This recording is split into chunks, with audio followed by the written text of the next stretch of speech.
कोई मर गया है, लेकिन उसके कर्म का ढांचा अभी भी तीव्र है, क्योंकि वो अभी खत्म नहीं हुआ है। अब उसे दूसरा शरीर ढूंढने के लिए काफी ज्यादा समय चाहिए। वो अभी भी मौजूद है। उसके कर्म का ढांचा जितना ज्यादा तीव्र होगा, वो उतना ही ज्यादा दिखेगा या लोग उसको अनुभव करेंगे। इसीलिए लोगों ने आपको बताया है कि अगर किसी की अप्राकृतिक मौत होती है, दुर्घटना में या आत्महत्या से या किसी दूसरी तरह से, तो वो भूत बन जाएंगे। ऐसा नहीं है, हर कोई बनता है।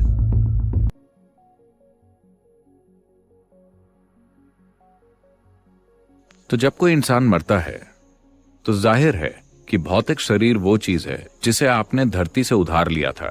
तो शरीर सिर्फ धरती है ना? आप समझे? ये भौतिक शरीर बस धरती का एक टुकड़ा है जो अभी इस तरह उछल कूद कर रहा है, लेकिन आपको इसके एक एक परमाणु को वापस करना होगा। ब्याज नहीं लगेगा, लेकिन आपको हर परमाणु वापस करना होगा। आपको एक भी परमाणु ले जाने की इजाजत नहीं है, कोई भी नहीं ले जा सका। भौतिक शरीर अलग होकर गिर जाएगा, लेकिन आपके कर्मों की मात्रा के आधार पर आपका मानसिक शरीर और प्राणिक शरीर बने रहते हैं। अगर कर्म का ढांचा बहुत तीव्र है, अभी खत्म नहीं हुआ है, तो इसे खत्म करना होता है। अगर कर्म कमजोर हो गया है क्योंकि यह अपना दौर पूरा कर चुका है, तब वो बड़ी आसानी से दूसरा शरीर पालेगा। अगर इसे नया शरीर पाना है तो इस ढांचे की तीव्रता को कम होना होगा, इसे निष्क्रिय होना होगा। अगर ये बहुत तीव्र है तो ये नहीं खोज सकता, इसे इंतजार करना होगा। तो इन्हीं को आप भूत कहते हैं। कोई मर गया है, लेकिन उसके कर्म का ढांचा अभी भी तीव्र है, क्योंकि वो अभी खत्म नहीं हुआ है। अब उसे दूसरा शरीर ढूंढने के लिए काफी ज्यादा समय चाहिए। वो अभी भी मौजूद है। उसके कर्म का ढांचा जितना ज्यादा तीव्र होगा, वो उतना ही ज्यादा दिखेगा या लोग उसको अनुभव करेंगे।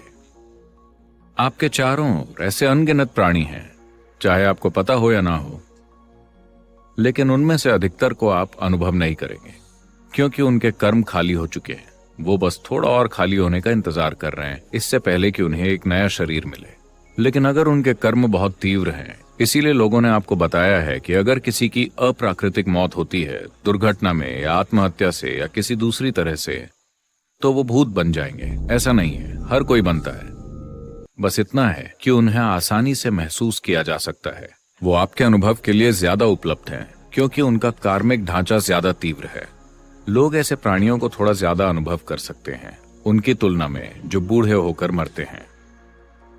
अगर कोई अपने इस जीवन के लिए निर्धारित कर्मों को पूरी तरह पूरा कर लेता है, तो वो बस यूं ही मर जाएगा, बिना किसी बीमारी के, बिना एक्सीडेंट के, बिना किसी चोट के।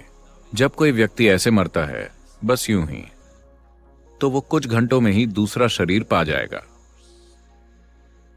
तभी इस परंपरा में कहा गया है कि अगर कोई अपना जीवन पूरा करके शांति के साथ मरता है, तो ये मरने का सबसे अच्छा तरीका है, क्योंकि उसे इंतजार नहीं करना पड़ेगा।